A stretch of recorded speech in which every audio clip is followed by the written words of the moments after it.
Awesome, Daryl. Thank you. Just kind of grabbing my own screen here.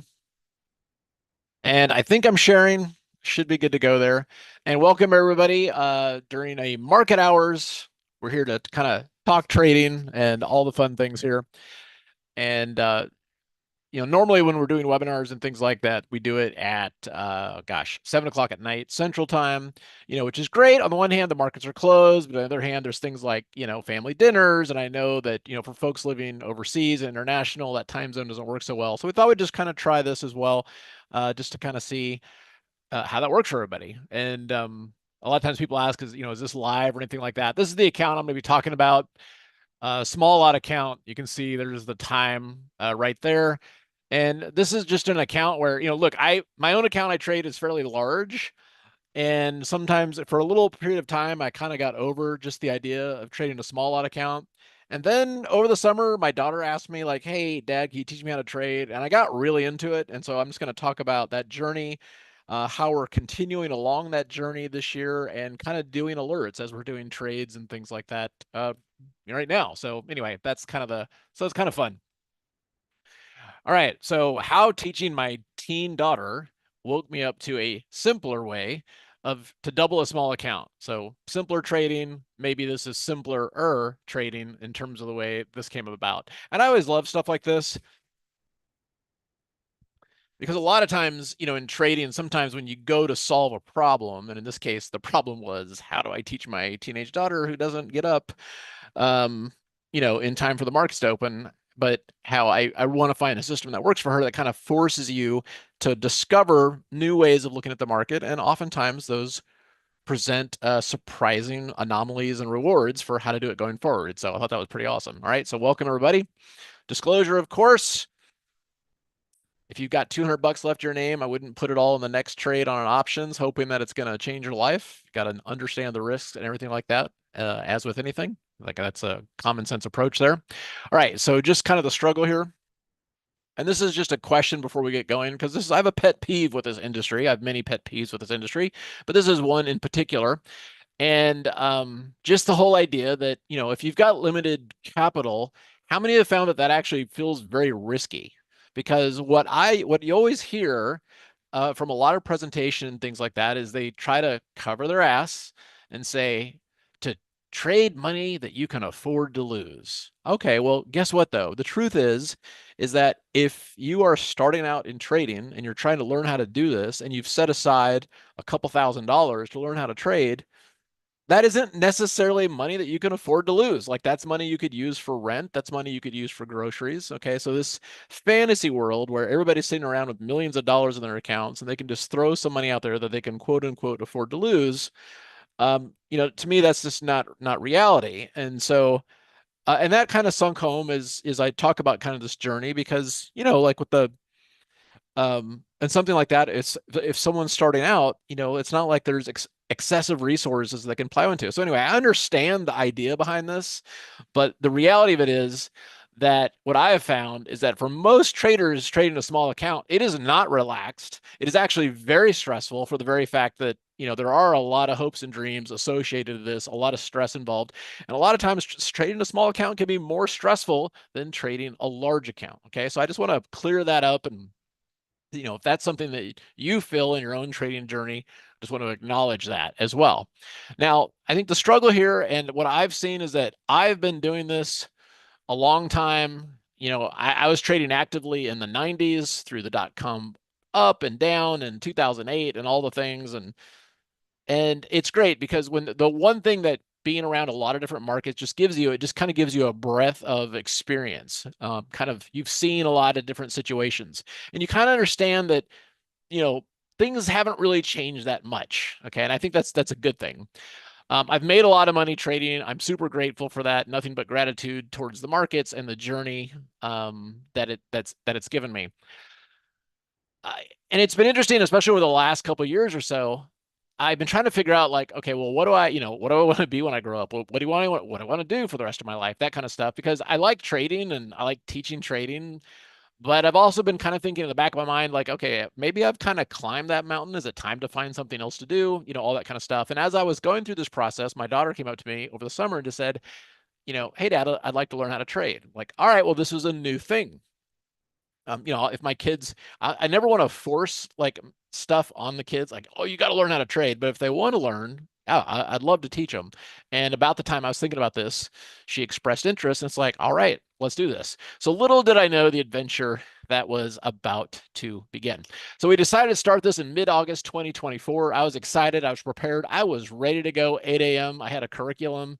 I knew exactly what I wanted to talk about. And the only thing missing to get this party started was my daughter. So she, and again, I'm in this kind of thing. I believe in pulling, not pushing. So I'm not going to go pound on her door and wake her up. I'm just going to wait and see what time she decides to show up. So she rolled out of bed about 11 o'clock in the mornings. We're stumbling into my office, slowly rubbing the crust out of her eyes, pulling up a chair. It's funny because I have this image of her like in her PJs and kind of frazzled hair, and the only thing she was missing was like a cup of coffee and a cigarette. And it's like, yeah, hey, Dad, let's get going. It's like, all right, let's do this. So just so you know who I'm dealing with here, it's our middle child.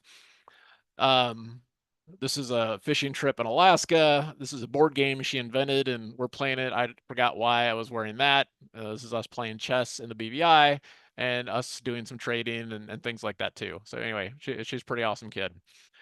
All right, so I said, hey, honey, look, I'm super excited about doing this with you. Look, but the market's open at 8:30, and you should at least be here by the open. Okay, and I said that, and she stared at me like I just asked her like to take out the trash, like, how dare you? And so she just kind of looks at me and is like, okay, well, are you saying we can only place trades at 8:30? And I was like, well, no. I mean, the market's open like almost all, from 8:30 all the way to 3. She's like, okay, so the market closes at 3, right?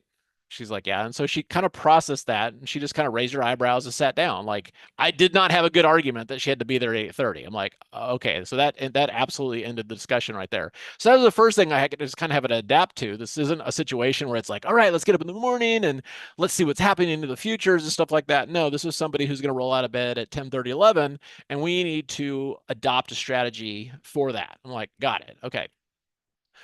So I can work with that. So we started going through charts. We, started this process, and I would explain stuff to her. And originally, I kind of started spending some time explaining different option strategies and stuff like that. But I could also see that, it didn't really sink in. And um, but so I decided though that look, let's just do some trades and then you can kind of see how this works. And so we found a trade and we put it on and we set a target. And once that was done, now normally for me, if I do that, I'm still going to be in front of the computers. Maybe I'm going to go to the gym, but I've kind of got one eye on the markets while I'm doing everything. Once we placed the trade and placed the target, she pieced out. She's like, okay. And I did not see her for the rest of the market session. In fact, I didn't see her until that night. However, through this process, she had an incentive because she could use 5% of the gains for buying credits on Roblox. And that's what kept her coming back. And she was very passionate about all the worlds she's created in Roblox. She's had an account for 5 years. And in fact, at one point, she got banned over the summer and she had to use Chat GPT and kind of train how to write a letter that would, in fact, reinstate her account. And it took 32 tries. But she kind of like became a lawyer in the process in terms of, referring to different things. And so that was kind of fascinating to watch. So I always like a challenge, and this was the challenge. So here's an account. First of all, it's going to be a margin account. It's going to be under 25K. So that means pattern day trading rules are in effect. And that also means no day trades. Um, she is only available from about 11 a.m. to noon. And then, she's homeschool. She has studies and things like that too. And then also sometimes into the last half hour. Zero interest in watching the charts all day, massive confusion around the concept of short options. All right. And so I looked at this as this is a situation where you learn while you earn. So this isn't about lecturing and things like that. It's let's do it. Let's place the trade. Let's document the trade. And then let's discuss the trade. It's almost like a friend of mine, Bo, when he was in the Air Force, the most important part of the flight was the debrief. The debrief could last hours, and it was about what went wrong. Okay, not about what went right, but what went wrong. And so that's what we started doing with this too. It's let's put on the trade, let's document the trade, and then let's do a debrief, and that became the process. So and I told her up front, I said, hey, look, this is going to make 0 cents at first. Don't worry. And I was absolutely right about that. But what I found was what worked best was just the concept of show, don't tell. And this is what they tell you in when you're writing. Like if you're writing like a narrative, don't tell people about it, show them. And this was the whole thing about this too. Let's show the process, don't tell, and learn by doing. So I started showing a lot of different kinds of trades just to see how she would respond. And over time, these developed into a strategy. So how did it do? So we'll go through this fairly quickly. This is just kind of a record of the trades because there were some mistakes, there were some doozies, and the question is well, okay, well, how did the account do even with those doozies, and what was the net sum and learning that came out of this that we're utilizing going forward?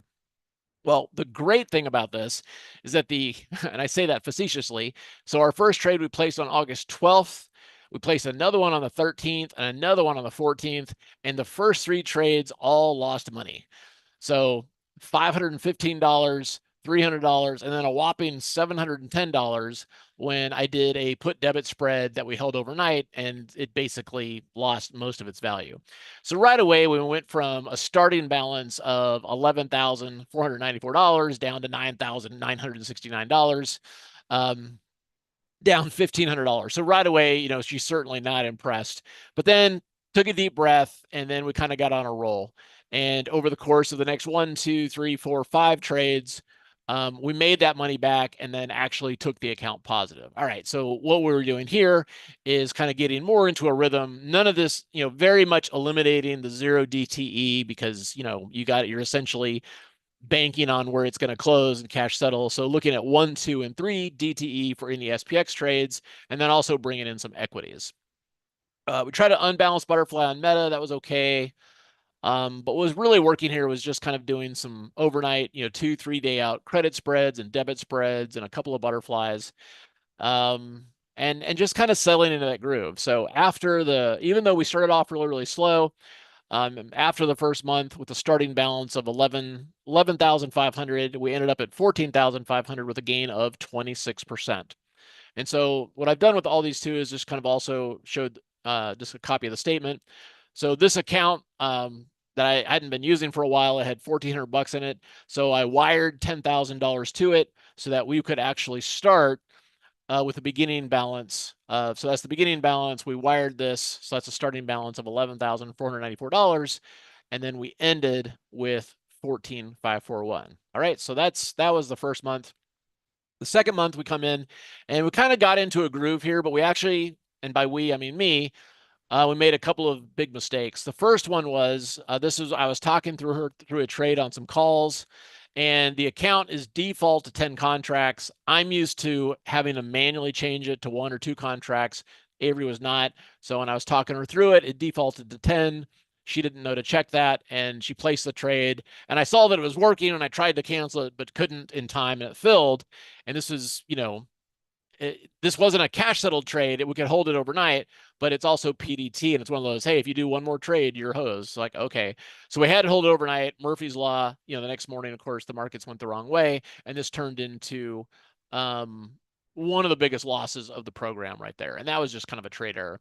And then the next really big loss came when I did a 120, 118 put credit spread on NVIDIA. I thought it'd be a pretty easy trade, and I just did too much position size. So typically we're looking like, let's do max risk at $500, and on this one, I just got a little overconfident. Bam. However, all that being said, we ended on a high note and ended up 17.5% for the month. A lot of decent winners, just bam, bam, bam. A lot of consistent winners, some bigger ones, and then it's just those two bigger losses were kind of a sore spot. So what happened here then is that we started off with $14,541. We ended at $17,094. All right, so then in September, now we're kind of rocking and rolling at this point. I'm sorry, October, and she's also getting into it, learning more, kind of placing more trades and all the fun things here. And first trade was a loser.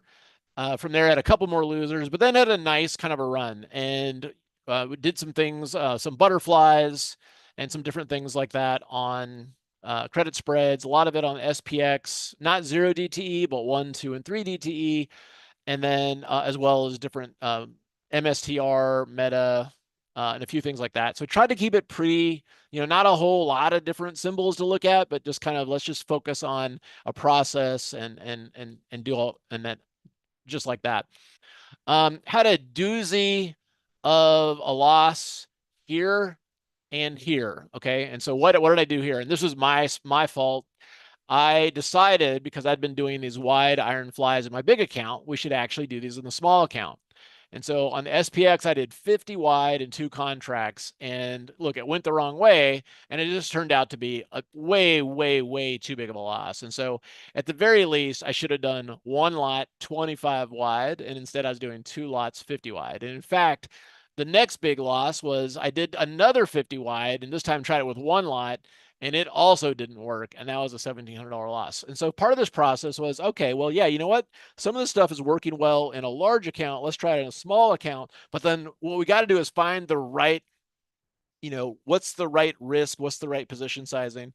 And so, from this too, of course, we could use SPY that's much smaller than SPX or, XSP and all that stuff too. So again, lessons learned along the way. And even with those 2 big losses, we ended up up 11% on the month. So, again, it was kind of nice as we kind of got into a groove. And then, so here with this month, we started at 17,094, ended at almost 19, and just kind of continuing to push forward. So then we roll into November. Now, November was our best month dollar-wise. And you'll see here that there's some red, right? But notice here that the losses are all pretty small. So $300, $95, $184, $195, $45. The biggest loss I think was right here, like $450. All right, so all of these losses, 100% of these losses were acceptable. All right, because and I also want to point out here that I don't want to do we want to have good win rates, but I'm not a huge fan of let's sell a 2 standard deviation iron condor so we can show like a 95% win rate. And of course, we all know that if you're doing, risking 20 to make 1, then every once in a while you can have this loss that's really bad. So I wanted to avoid that. But at the same time, we wanted to have something that worked fairly consistently. So there was this interest. And so, this wasn't sell something 45 days out and buy it back 21 days out. It was definitely shorter term, a little bit more action, but something that was sustainable within the context of the parameters that, Avery was giving me. And so we started that month at 18.9 and ended up at 23.9 and just over $4,000. And so on this one, so I think that's yeah, a little over like 25% or something like that. So that was awesome. And so at the end of this, so basically at that point we were done. December came along and it's like, we agreed like, all right, December we had some travel coming up and stuff like that. So let's stop this account. Let's reset it, back to like $12,000, and we'll start again January 1st. All right, awesome. So how did this work? With a starting point of 11,494 on August 12th, hitting a low of 99.69 after the first 3 trades. Very impressive. And then at the end of November being at 23,941, this was a gain of 108.29% over 3.5 months. So that's what we did. And so I started getting intrigued by this, but because by being forced to work within the confines of the restrictions that she was very good about setting some boundaries around, I found that I was coming up with some trades that actually were kind of fun. They were much less stress, more relaxed, less FOMO and trying to catch every move, and just this nice kind of consistent groove that I also started following along in my larger account because, we're trading stuff that's fairly liquid. So what are some of the setups and things like that we're doing? So here was one, because of course, one of our motivations for doing this was buying Robux on Roblox. So Roblox is one of the ones that we look for. And some of this is kind of the setups that I like to look for where, okay, we got a squeeze, we got the moving averages stacked positive, we've come back to the 21 EMA. And then the question just becomes, okay, great, multiple squeezes. So this is like a classic setup that I love. But then the question is like, all right, well, how do we do this in a small account? Are we going to buy the stock? We could, but there's challenges with buying stock, of course, in a small account. Do we buy some cheap out of the money calls? Well, it's attractive because it's low risk, but then it's also low probability unless the stock takes off. And so it was kind of a process of like, let's find something that gives us good upside, but also at the same time, maximizes the potential of this move. And so on this is a good example. And this is, of course, when the account was a little over $20,000. So we would increase size as the account grew. But we did in this case, a put credit spread 18 days out.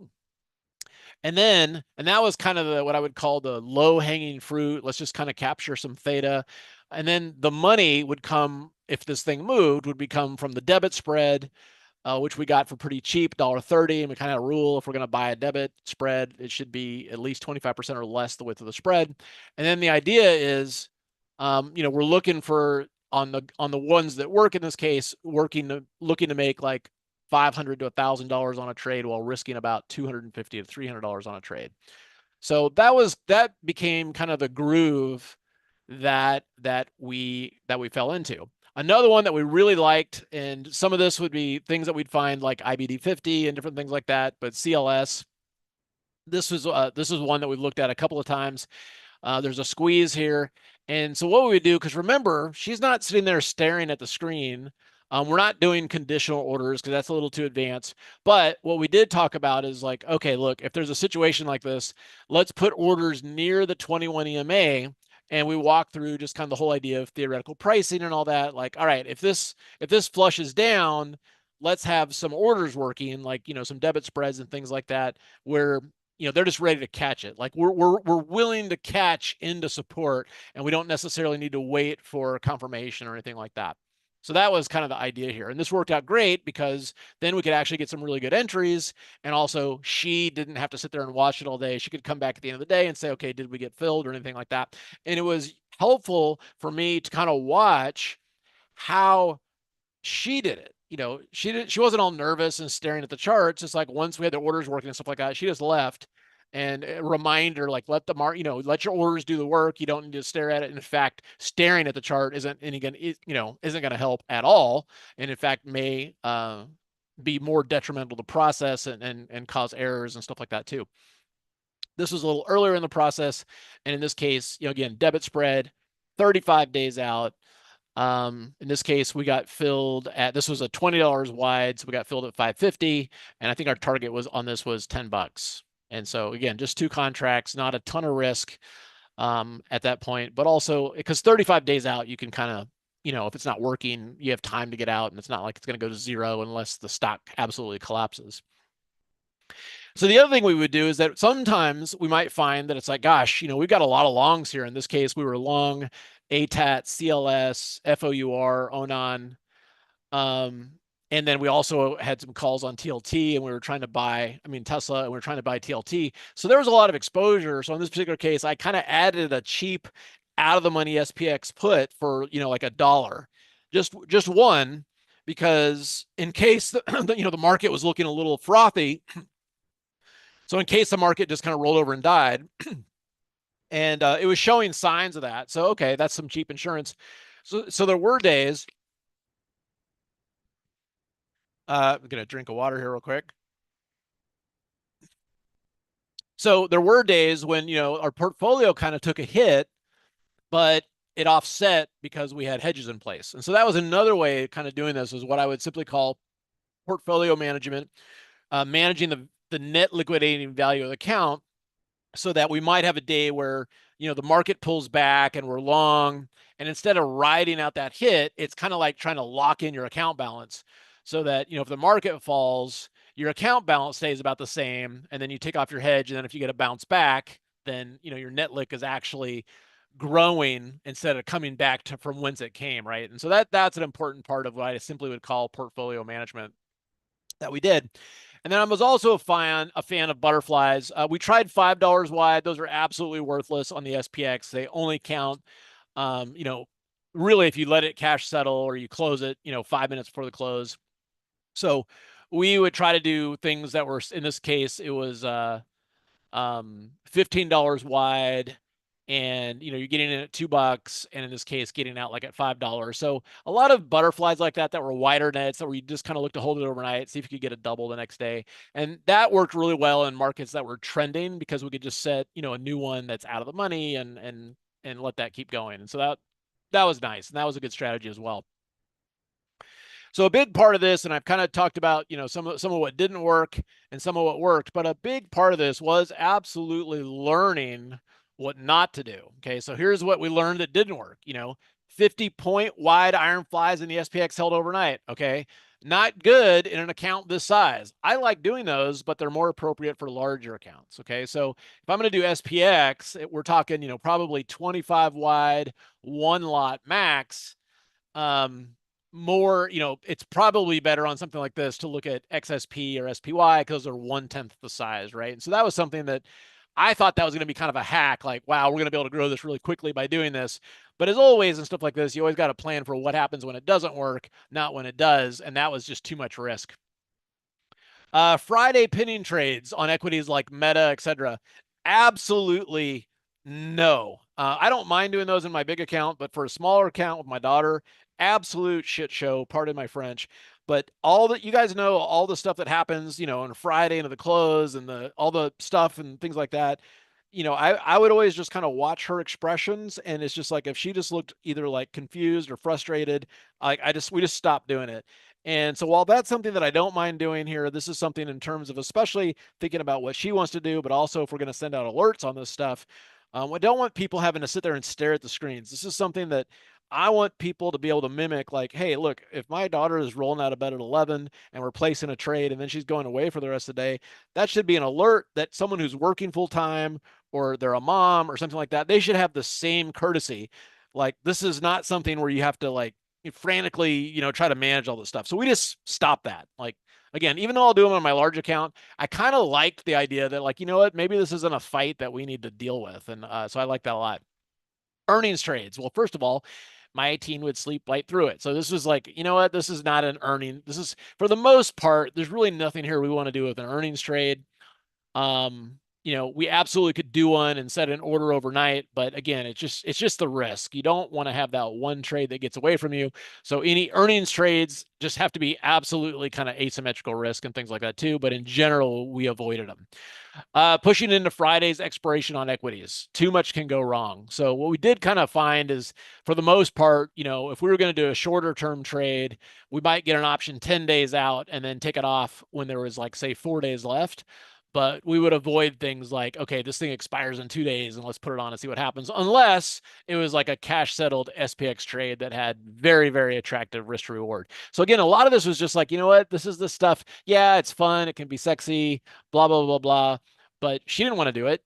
And so that's what we incorporated into it. I mentioned this $5 wide SPX butterflies. They're attractive because they're cheap, but you got to let them cash settle. And the odds of, pinning a $5 wide butterfly are pretty small. So we just kind of stop that. And then just looking at too many symbols. So we would go through a lot of stuff, and every once in a while, and I'd ask her, I'm like, look, if you're bored, just tell me. And she would just kind of mumble, like, I'd be going through something and she'd just say, don't care. I'm like, okay, thanks for the feedback. And that was good for me because it's easy for me to kind of, get too complicated too fast. And my goal with this was to get her an appreciation of this and teach a skill that she could do this on her own, should she so desire, right? So what did work? So one of the things I really liked with this is setting up limit orders in advance for flushes in the key support levels. Mostly, sometimes, of course, you look for rallies in the key resistance levels, but the market up until January has been trending pretty high. So I didn't want to do a lot of counter trend trading. So I really like that. And so, typically when we get filled, we get really good fills. And then if the trade doesn't work, typically there's like a dead cat bounce and a chance to get out, for even break even or a small gain.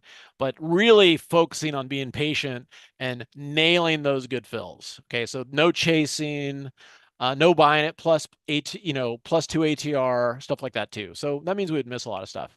Iron condors 10 to 14 days out on stable stocks like McDonald's, Visa, etc. I would do sometimes on the SPX, but man, the SPX would get really volatile. And once you've traded the SPX for a while, it makes you really appreciate kind of a stock like McDonald's. Like, you're just not going to get too much craziness in a stock like McDonald's. And then that also worked in alignment with Avery's schedule as well. And then wide butterflies for overnight on the SPX when it was appropriate, because that was something where you could actually get pretty good risk to reward. And if it wasn't working the next day, you could actually get out. It wasn't like it would go to zero. So it's, you would kind of know fairly quickly, like, oh, great, this could be a double, or, we got it for $1.50, we're going to get out for $1. And so that was actually a pretty good one as well. So we did do a couple of cash settled SPX trade in the final hours. And again, remember, she's going to put it on and walk away. So it's just looking at it from that perspective. And again, it's a PDT account. So we're not looking to, if we're getting it at 50 cents, that's it. You just let it go into the close like that. Overnight credit spreads in SPX, slightly larger size. But what was nice about this, kind of the same thing, like if we did a put credit spread, obviously if the market gapped up the next day, great, we could just get out. But if it kind of gapped down, it wasn't like the spread would fall apart and we could either try to scratch it or get out for a small loss. And the other thing too is that we had a policy called first to exit, meaning that we weren't trying to, if the target was here, like, okay, here's a target, it's a voodoo line, it's an extension, whatever it is, we're not trying to get out here, we're trying to get out here. We want to leave plenty of room for liquidity and for other people to make money on that. We don't want to be the last one out. It's kind of like first FIFO, first one in, first one out, instead of LIFO, where you're the last one in after all the confirmations, then you're hoping to get the best price, but then it rolls over and smacks you. So we took simply a FIFO approach to this. And then the other thing that we did with this is that we always had working exits, meaning that on anything that was very shorter term. So sometimes we might get into something, if it's 30 days out, great. We know that if we got in at 250, then we want to get out about 5.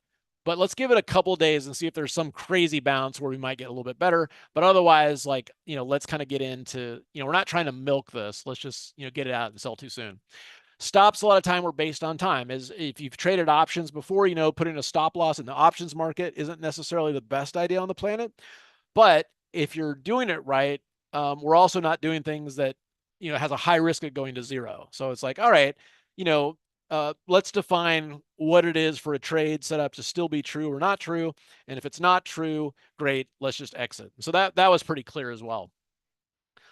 And then I also found that if we were losing a lot, she'd lose interest, but winning kept her coming back. That might seem obvious, but for me as a trader, I'm used to trades. Trades don't always work out, and sometimes you got to sit on it for 3 or 4 weeks, and that's normal. Like that doesn't bother me. But for her, an important part of learning was seeing success. And so what I found with this too is that changed the way I look at setups. It wasn't so much like, okay, this trade may pull back, but let's get it now just so we get it and we can sit through any pullbacks. No. Let's get the pullback because that's what's going to keep the interest here, and that's the goal. All right, so that was that. So this is what the P&L curve looked like. Remember, the account started at $1,400. I added 10K, so our starting balance for trading was 11,494. We had those first 3 losing trades in a row. Made new highs, had a little bit of a pullback, had a couple of good trades, and then from there you can see it was pretty steady. Like no real big drawdowns.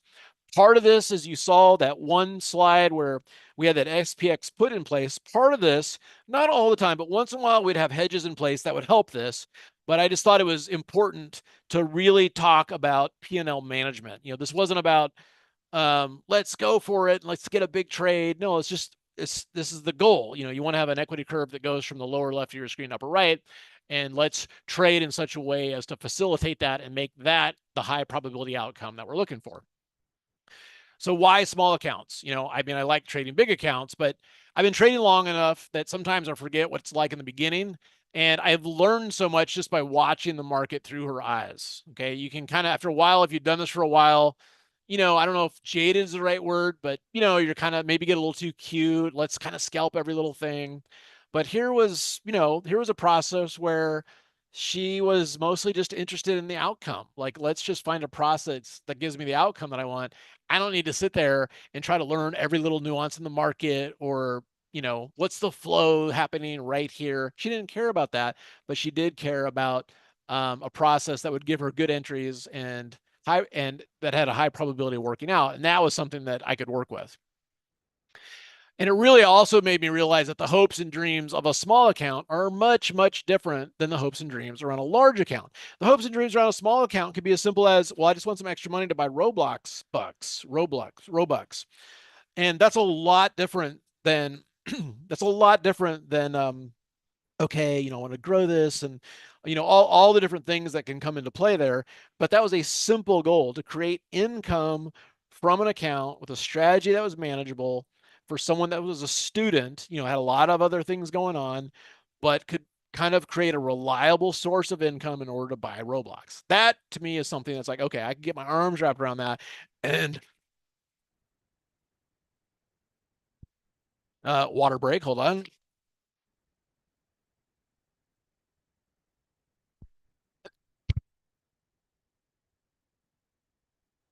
And that was something I could get my arms wrapped around. So it's just a different set of goals, and it really, really, really helped me to kind of look at that and sit next to her while that was happening. So spending time on a microphone, and talking about trades is something that I enjoy, but I don't necessarily understand how useful the information is unless I got feedback. And what was interesting as I have gotten feedback from people, and of course I could see the reaction, on Avery's face when we were doing stuff, is that what resonated. And so I kind of thought about that too over the years, like feedback and things like that that I've gotten from clients. This is one that I saved and really stood out. And because a lot of times when I was placing trades, in the room, hey, this is on my big account. This is what's happening. And if it wasn't quite working, I would adjust quickly. And it's like during the years that I've been a gold subscriber, I've never been able to show a profit on my account. The problem seems to be that I can't take your high cost trades with a 10K account. The most recent example is DATA at the time. And so a lot of times the trades that would work out for me, I might be buying call options that cost $20 and selling them at 30. Well, if you've got a small account, you can't really do that. And so that really got me thinking in terms of let's do this in a way that a small account could follow it, A, B, that it's based on PDT, pattern day trading. So this is not day trading or anything like that. And then C, you're getting really, really solid entries that you're patient for. It's kind of like if you live in a neighborhood of $600,000 houses and you buy a house for $700,000, you're gonna have a hard time making money on that house. But if you live in a house of 600,000 or neighborhood of $600,000 houses and you're able to get one for $490,000, even if it's in bad shape, you're probably going to be able to get out of that, with a profit. So, so I think that that's something to kind of keep in mind as well. All right. So the other thing I found here, and especially with smaller accounts, it's easy to kind of like, okay, really start focusing on I got to make some money, and you see something that looks good, and that triggers some dopamine. Like you might see Tesla yesterday just kept going and going and going, and right here it's at $428, and a lot of if you get excited about that and you buy it right there because of the dopamine going through your brain, and then today Tesla's been pulling back, pulling back, pulling back. Well, anybody that's getting stopped out on an entry from yesterday, that's kind of a great entry for today. And that's kind of, we got into Tesla like that today when it was at, $410, give or take, based on this exact thing. And that's something that's, it's something to do. So why options? You get a fixed risk.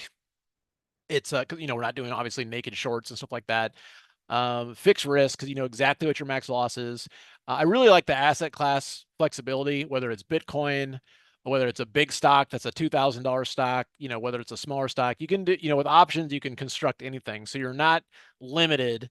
Um, Bitcoin, there's stocks that mimic Bitcoin. You can do options on those, stuff like that. And then strategy variation. The market doesn't always go up. Sometimes it's going sideways, sometimes it's going down. And with options, you can trade all those scenarios. So I do trade futures, Forex and stuff like that, but they don't have that fixed risk like an actual option contract does that's either long or as a spread. Okay. I'm also a fan of a crypto, but again, that's not really about trading. That's about exposure, longer term exposure to an asset class. And options, I wouldn't say they're super easy to understand, but they are not as complicated as they have to be. And I think that, sometimes it's easy to get caught into the, all the Greeks and the deltas and the Vegas and all that kind of stuff. And you don't really, if you know that, obviously that's great. But, look, Ari doesn't, she's not going to learn that. So it's more about, look, let's identify a setup and then what's an option strategy that works good with that setup. Doesn't necessarily have to understand all the Greeks, for that. So that was a good thing. Um, so the whole idea with this, keep the money you make and, don't blow it. The most common thing I hear in trading is just the idea of someone's made a lot of money trading and they give it back. So that's the most common That's the most common tail in trading. So the idea is make some money and keep it. So Avery and I are going to continue on this journey. We are continuing on this journey with the new year. And this time around, I'm going to post each and every trade that we do in case anybody wants to follow along. So the Avery way, this is essentially no day trades. So it's too much effort. Plus it assumes that everybody's going to be, we're going to be using a PDT margin account under 25K. So we can't day trade. So we're not going to post any day trades. New trades entered as limit orders around 11 a.m. Central. No scrambling for market orders at all hours or anything like that. Everything's limit orders, typically, below current price, and just kind of waiting to see if we get filled, waiting for the market to come to us versus versus chasing. Sometimes there are SPX related trades in the last half hour, sometimes during the day. Just kind of depends what the market's, are we around a big round number or something like that? And then some straight calls and puts, some straight calls and puts. But oftentimes, using spreads to take advantage of, everything with options and stuff like that too. But the idea with this is it also assumes that everybody that's participating, and I get some people will be very advanced options traders, but some people won't, and that's fine. And so the idea with this is when these trades are posted, they're also well documented, kind of a learn while you earn type of a situation. And I'll show you some examples of that. So we have, so these are the trades so far in this account this year. Oh, that's my larger account.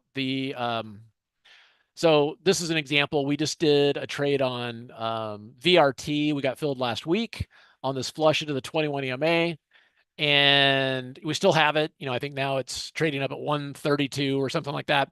But we'll go through and just list like, look, this is why we're taking the trade. This is what we're going for. This is why we're doing it. So the idea becomes, it's a learn while you earn, and then just kind of documenting like, hey, we decided to go further out in February, blah, blah, blah. And, again, this whole book is being done in real time as the trades are placed. And then this is something that, at the end of the year is probably going to be, I don't know, 1,000 pages or something like that, but it's just a way to learn in real time while making trades. So learn while you earn. So if you're new to options, don't worry. That's why I'm explaining the trade step by step, because I'm also reviewing them with my daughter, right? So I got to make sure that she understands it too. And what I found is that by having to explain it to her, that also ensures that anyone that's new to options and trading in general, or they're just looking to learn more, also fully understands what's happening as well. Less is more, no over trading. If you work full time or you're just busy, this super designed for you. My team is typically not available all day long, so there's pockets of time when she is, and that's when we place the trades. So this again, that's just an example of a trade that we just recently did, and it's one of those where it's like, all right, here's something taken off.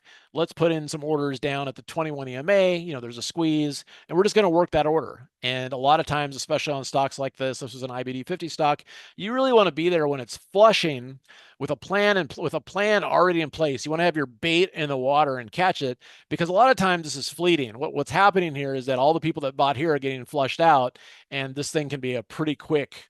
It can be a pretty quick kind of a turnaround there. And in this case, we just kind of did a debit spread 36 days out. We were filled at 225. And then typically we're looking to get in at about 25% or less on debit spreads, the width of the spread, and then get out at about 50% or more of the width of the spread, i.e., I know we don't have wine here to kind of kick back and relax, so we'll just kind of make this quick. If for anybody that's interested in this, we have already started sending out alerts on this account. What's great about this is that if you are currently a member of Simpler Trading, you can get $100 off this price. And so what will happen is if you go to mysimplertrading.com/small lot, you will see a page, and it'll kind of know if you're logged in or not, but it'll look like this, and just kind of talk about everything. And like, okay, so there's a small lot, but then there's also the pro version. And then if you are a member and you log in, you should actually see that this is $149 a month, and you can lock that in. So you're not going to get your price raised on you or anything like that. And again, I'm looking at this as a 1-year program, so I'm willing to commit to a year. And then, after that, I don't know if I want to do it again, but Avery's down for this, so I'm down for it, and we're willing to send this out and commit for a year. The class that's around it will simply go through in more detail if you're newer to this, like, hey, look, this is the kind of stuff that I'm looking for. This is what I look for in an investor's business daily, and this is the squeeze. This is why I set it up this way. And so it's all that stuff. If you want to learn a little bit more about the hows and the whys, if you look at this and you're like, well, I just want the alerts, awesome. This kind of gives you the alerts, and then this gives you kind of the learning plus the alerts. So that's just a one, that's just the fee for the class, and then it would continue at the 149 if you're a member. Okay, so from there, what else is in here? So you get the alerts. There's a trade journal that I'm keeping that we post every week, so you can see charts and the thoughts behind it, and what went right, what went wrong, kind of the debriefing. Once a quarter, I'll do kind of the big picture outlook. This is more based on the macro, like, is the real estate market going to have another 2008 in a couple of years? What's going to happen if the Fed expands its balance sheet? What assets are going to benefit from that? That kind of bigger macro stuff. In addition to this, if you're familiar with Allison, she'll also be posting her trade alerts in this room as well, which is great because she's got a lot of knowledge, especially as it relates to SPX and things like that. All right. So if you are, like, say, a member of Simpler Central or another room, and you log in, you should see that you'll be able to lock this in. Now, this is only good up until the class starts. After that, even if you are a member, it's going to be at the 249 to 299. But this is just kind of a, hey, if you guys are members, you're already with us on some type of a service, then we want you to get a chance to kind of lock this year-long journey at a lower rate. All right. So my commitment to you with this too is that I am fairly confident that this strategy is going to double this model account with the alerts that I send out, that if I don't double this account at least once by February 1st, 2006, I'll give you double what you paid in store credits. So meaning that, if you're doing 149 a month and over 12 months, that's, whatever that is, that's like 1,500 plus bucks, then you will get $3,000 worth of store credits that you can use for, a class, different things like that. And we even looked at kind of doing like a cash, but that's hard for a lot of reasons. But maybe that's something we'll try in the future. But in this case, this is something where, hey, at the very least, you're risking one to make two in a way, at least in terms of additional classes and things like that too. So I think that's kind of cool. But that's, they were like, oh my God, you can't, you're sure you want to do that? I was like, yeah, I'm super confident that this is something that's going to work. And if it doesn't, I'm willing to do this. All right, so I think that's that. Y'all can read that there. So I'll just kind of leave this here and then just see if there's any questions. If you go to if you're doing this and you go to the PayPal option, they have an interest-free, 6 months interest-free, all that kind of stuff. You don't have to make payments for 6 months and all that kind of stuff. So if you are interested in this, and I'll hang around here and answer questions. Otherwise, we can kind of get back to trading. You can obviously just sign up. Just go here and sign up. We are in, and by the way, if you're already a small lot member of Allison's service, you don't have to do anything. This is included with that, so that's a bonus. But otherwise, you just you'll go into the small lot room. I can log in real quick and just kind of show you what that looks like. And there's a community in there. The main thing is I'm just looking at this as mostly alerts. I'm not really planning to be on the mic much. But I am sending out alerts, some market commentary, posting notes from the trading journal. But the goal is to have a record of all the trades that go out. And again, kind of a learn whilst you earn type of a situation. All right. All right. Let me just check and see if there's any questions here that I can answer. Do you know the date and time of the class? Yes, good question. So the date of the class is going to be February 1st. And then the time of the class is, I think, is 12 Central. So 12 o'clock Central there. Dun, dun.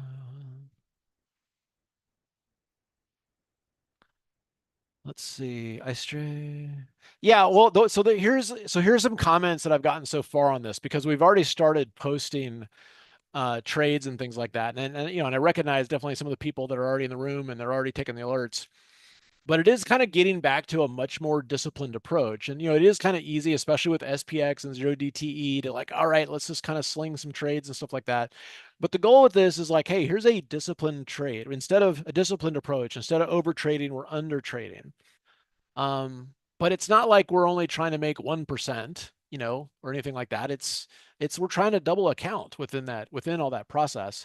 And so if you go to, it's called the small lot, this is what you'll get, the small lot trading room. And then if you scroll up, you'll see like, okay, here's a trade that we did.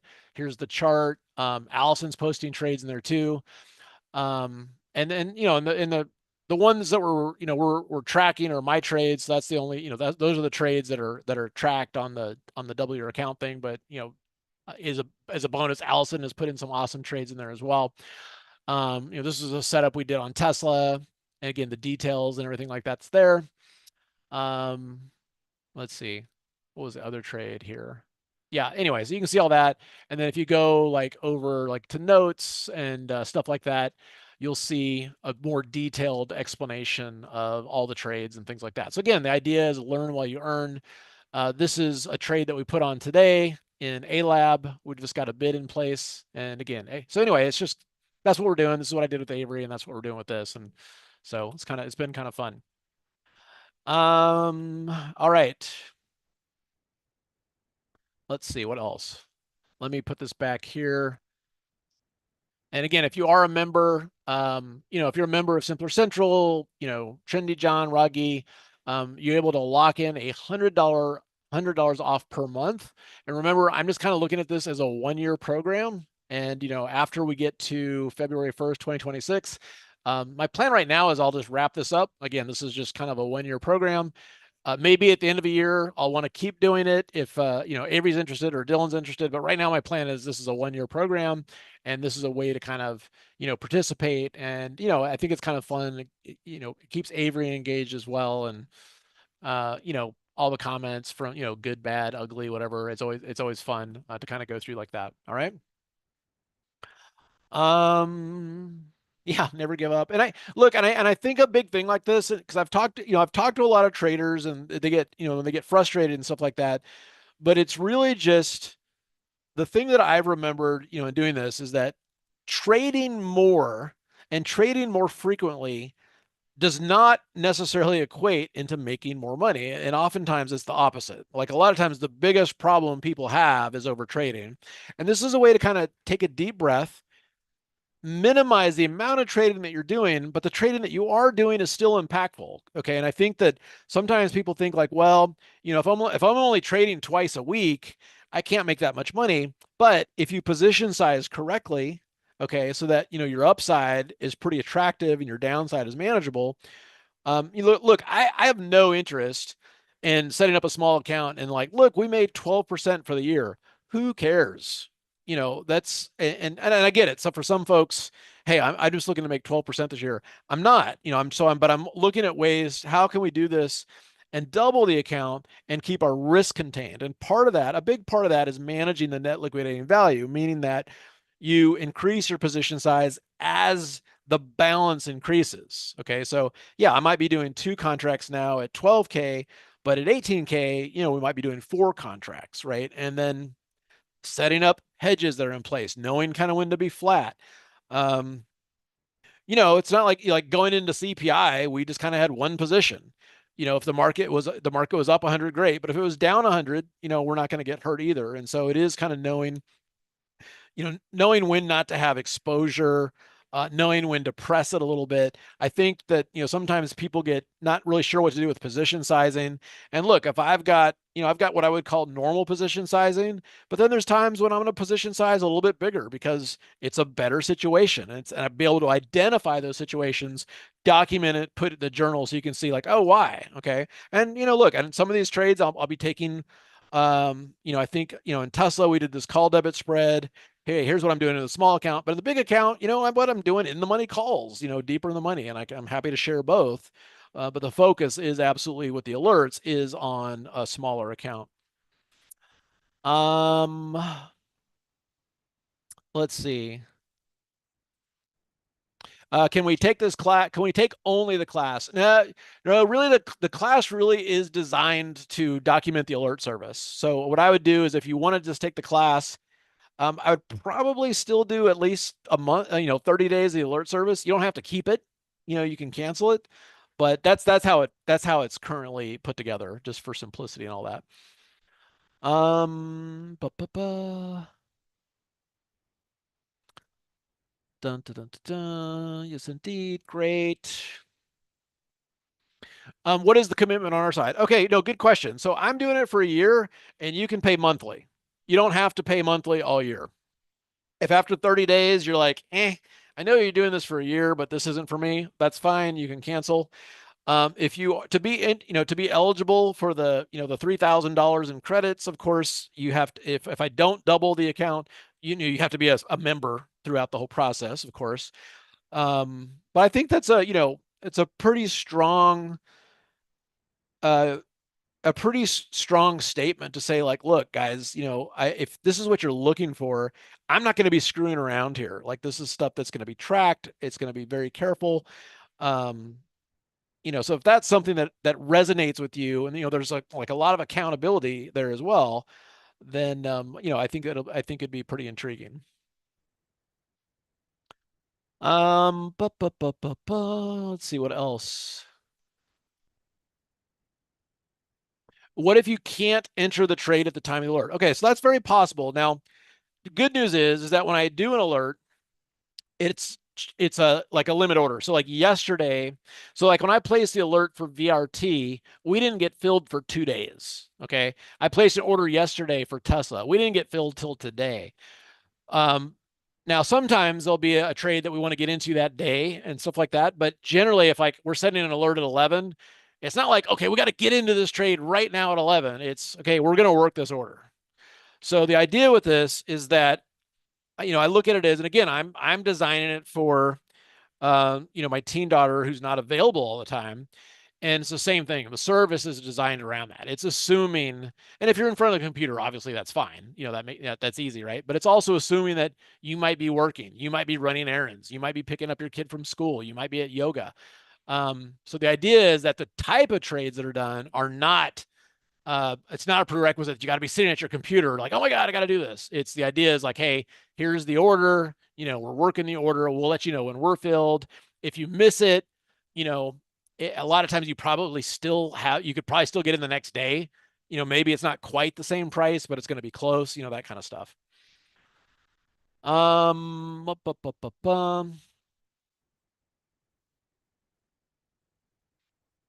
let's see.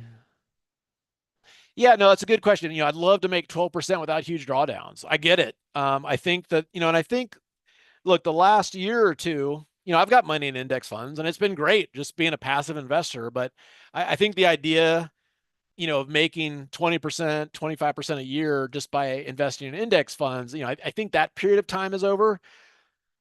And on something like this, I am looking for a more volatile market. And so I think on something like this, even if the markets go down, I'm still looking at doubling the account. That's the goal. It's not, oh, the market's got to go up for this to work. It's let's trade in such a way so that if it doesn't work, it's not a huge drawdown.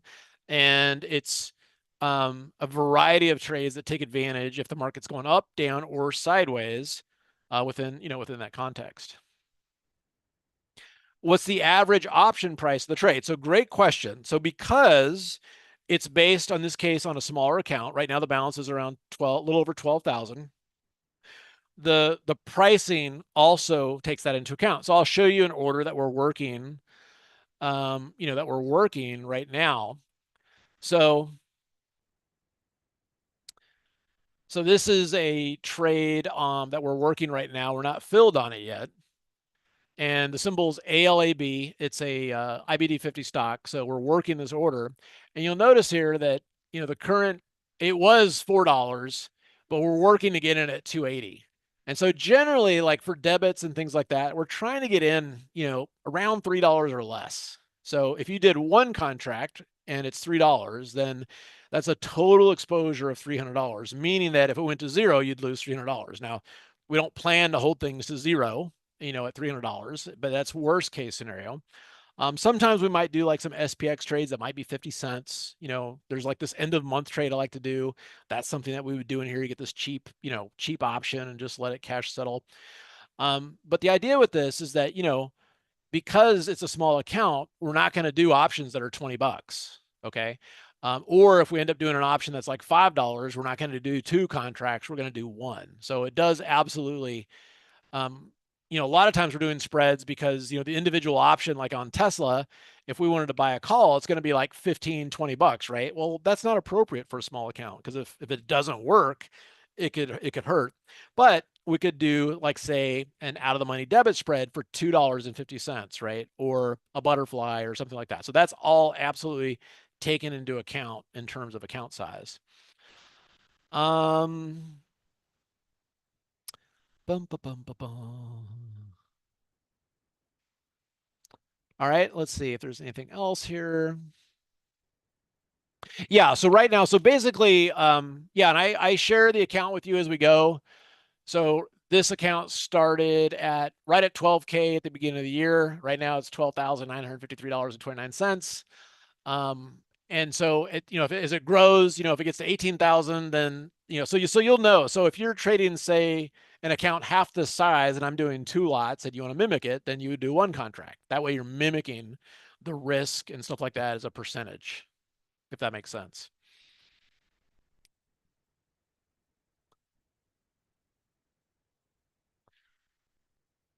Am I going to the money show in Las Vegas next month? No, I am not. Usually I go this year.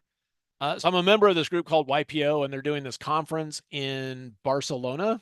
It's like and my wife has always wanted to go to Barcelona, so we're kind of using that as an excuse. So I'm going to take her to Barcelona. We'll spend a couple days at this conference. I traveled abroad a lot as a kid when I was in college. I did a year abroad, so um, wanted to kind of show her that too. And she did her 23andMe and found out she's 55% from Spain. And she's never been there, so I might as well go see if we find any of her relatives. So I won't be there in Vegas. There's one in Dallas in April. I'll be there, and Heather, who trades with me, she'll be in Las Vegas. Heather, I don't know. Are you doing a talk there? Did they sucker you into doing a talk? I don't mean sucker, but that's kind of funny. You can do it.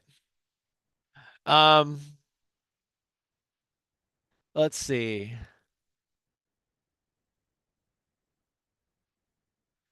All right.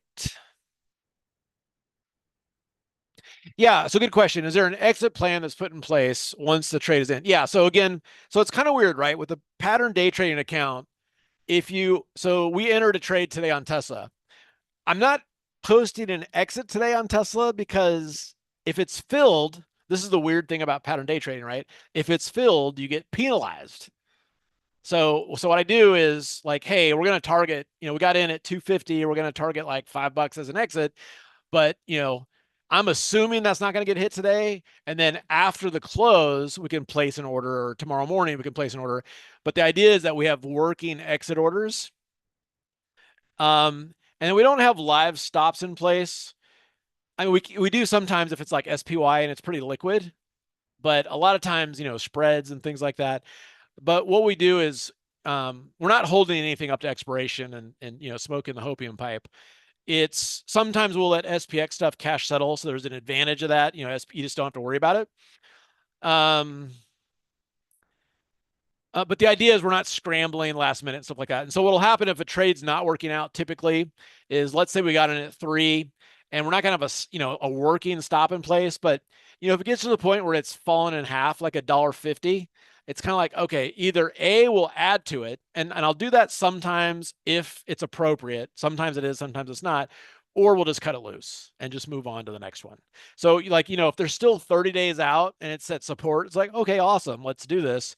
But if it's 8 days out and it's kind of drifted kind of further out of the money, so we kind of look at that as well. So I guess the answer to your question is we do have working exit orders for targets.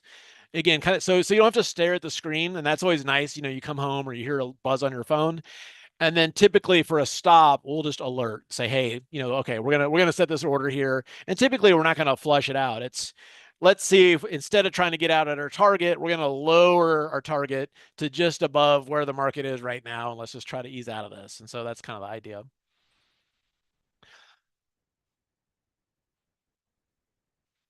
Yeah, so Calvin, is it a good idea to do 50% limit, 25% stop on any options trade you place? I mean, that's a good default. So generally it depends on the trade. So butterflies, I'm generally looking for 100% gain. Okay, but it depends, it's depending on the width. On debit spreads, my goal is 100%. So to buy it at 25% of the width of the spread and then sell it at 50% of the width of the spread, which is 100% gain on the trade. Credit spreads are different. So if we sell, you sell maybe we sell a $5 wide at $2 and we want to try it back at $1. Just so it kind of depends on the trade. But yeah, I mean, you're kind of ballpark, right?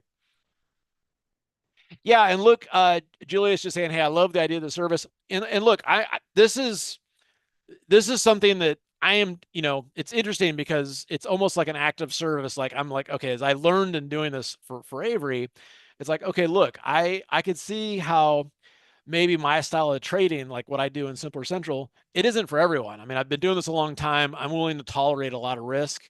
So the stuff that I'm doing in my big account, it's like, well, maybe that's not, I'm happy to share it, but that may not be appropriate for everyone. Whereas this one, it's like, I'm kind of doing this because I want my daughter to be in a situation where she's safe.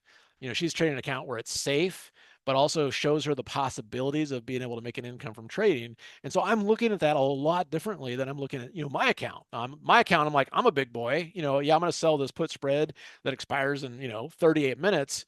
And it might work out great, or I might get my head handed to me, but I can handle that. But I know, like, I know that my daughter wouldn't like that. And so I really, that's been really helpful for me too. And so I just bring that same thing because she'll still be helping me with it. So I'm bringing that same stuff to you, in a service and just kind of looking at it that way. Um, yeah. So Daniel, not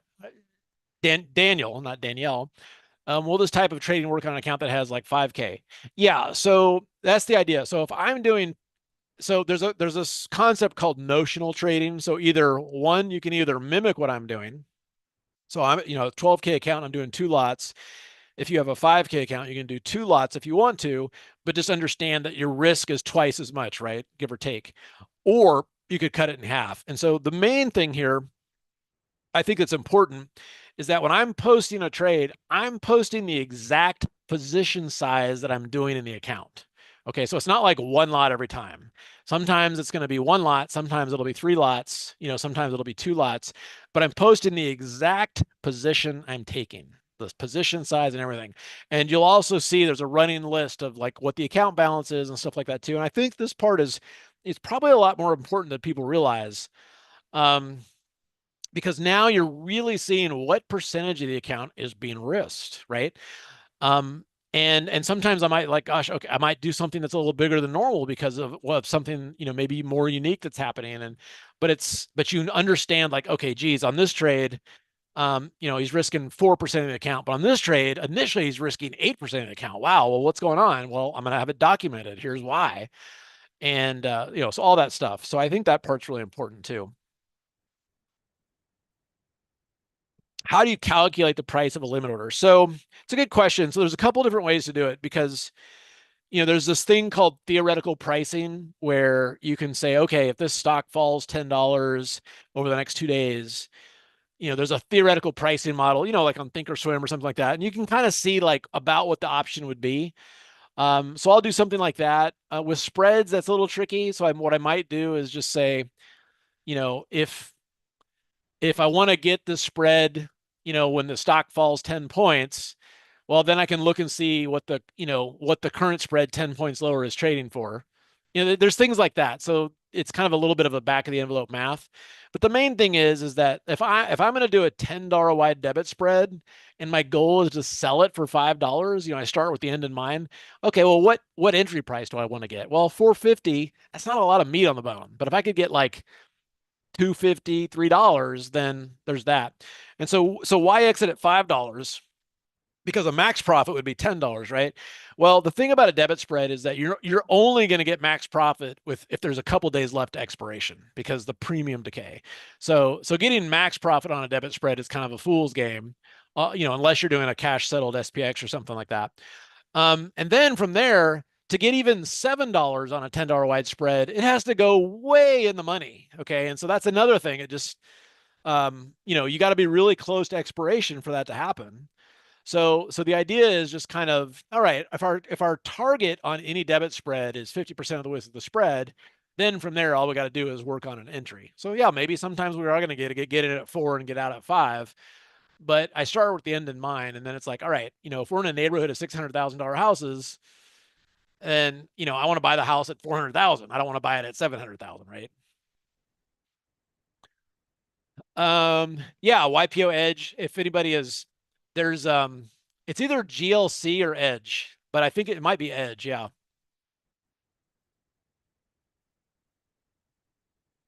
it's like February like 18th, 19th, 20th in Barcelona, something like that. Ba, ba, ba, ba, ba. Oh, Heather, awesome. Okay, awesome, Heather. You're gonna be speaking, so that's awesome. So yeah, so Heather is so it's great because she's super smart, has does all this stuff with trading, and then has started been kind of gathering together like all the stuff. I'm like, I really wish I could see this and this, and she'll just kind of slowly start building out these morning documents that get just have gotten more and more useful as she kind of like and it's great because she'll kind of watch what I do and then say like, all right, well, here's what you said and here's some key levels. Like, this is awesome. So A, Heather, thank you, appreciate all that. And then B, what's great about this is that she's been doing this long enough where she just knows her stuff, frankly, and it's great. So I'm super excited. I'm sorry that I won't be in Vegas to see you speak, but I'm super excited that you get a chance to do that. And then yeah, I can, if we're at a money show together where you are speaking, I can heckle you from the audience. Obviously, I would never do that. Well, I'd ask some questions, but um,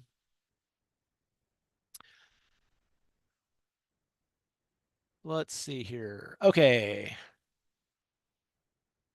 All right, I think we've caught up on, well, there's a lot of questions, but I think I'm seeing that they're kind of oh, good question. All right, do the alerts get delivered via email, SMS, or in the trading room only? Okay. So we post them in the trading room, and then that's also tied into an app that we have. So what a lot of people do is if they don't want to hang out. So if you're kind of more full-time trading and you want a community, you hang out in the trading room and you see the alerts there. And if you're like, okay, I get what you're saying, I'm busy, I just need the alerts. Then you just use the app. I haven't logged into it after the latest update, but I believe that you can set it up where, well, Lorna, can you set it up where you just get alerts from certain services or you just get alerts from all the services that you have? But either way, you can get notifications and get the alerts. Yeah, there we go. Thank you. So we don't do email, I don't think. Um, But for text message, I mean, it's the blah blah the app alerts, which is it's kind of very similar. Anyway.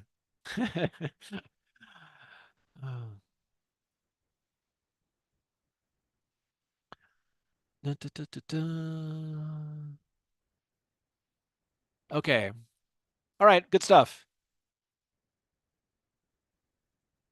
Yeah. So we used to do SMS. I think we used like Twilio, but man, you would do it and it'd be like 20 minutes later, the last person would get the alert. Whereas with the app, it's instantaneous. And so that's kind of, we kind of made that switch.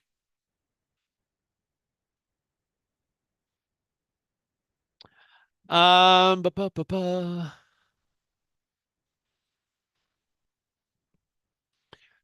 Is has this small lot been profitable for the last 4 years in different conditions? Well, um, so yeah, this is like a new thing. So my own account trading I've been doing and posting my results on those trades. So that's a fair question. Um, the reality of it is that I've traded a lot of different conditions. I fully do not expect the market to be an easy market this year. And I'm fully also accepting the challenge of doubling the account, whether the market implodes. I kind of think we're going to get this rally into the inauguration, and then we're going to see like some stocks puke, that. So just things like that. So this isn't okay, let's just buy the dip and hope for the best. I think we're going to see some volatility, and I'm looking forward to that volatility. Blah, blah, blah, blah, blah. All right, so I think I got most of the questions there. It is 2:15, 2:17. So let's go ahead. I'm going to wrap up because, of course, the market's going to be closing here and stuff like that. I'm sure most of us want to go look at that. I'll just leave you with this. If you are interested in this, you can go to this link here, my.simplertrading.com/small lot. I think the link is also posted there. That will bring you to an option. You'll see, I believe, $249 a month. But again, if you're a member of one of our services at Simpler, if you log in, you're going to see this. And you've got like until this date to lock in this lower price. Again, I'm looking at this as a 1-year program. And if you would like to join me on this 1-year program where we're doing the alerts, you get the trade journal, the big picture outlook, also, Allison's trade alerts and all that kind of fun stuff too. You can lock it in here, and then, a year from today, we'll see what happened. If the account didn't double, you get $3,000 of the store credits. And then if it did, you doubled your account. So I kind of like that as kind of a good trade. And if you're not a member, the 249 I think is actually very reasonable as well, but I think most people here are probably members of something on the site. And then if you want to do the class, and again, you don't have to do this. This is just more, hey, I really want to know, what kind of trades are you doing? Why are you doing them? What are the strategies that you're doing? If you're newer to options, it's probably a good idea, but you don't have to. But it's a way we'll hang out together Saturday, February 1st for 4 hours, and we'll do kind of an in-depth analysis of the trades and the whys and all that kind of fun stuff. All right. All right. I'm going to sign off. You guys have a great rest of the day. Have fun trading the close. Remember, tomorrow is monthly expiration Friday, and the markets are closed on Monday. So we've got a 3-day weekend. You guys have a great rest of today and trading tomorrow. Have a great long weekend, and see you next week. If you do sign up, I will see you in the alert room tomorrow, and we'll see what kind of stuff we have going on in the close. All right, everybody have a good one and take care.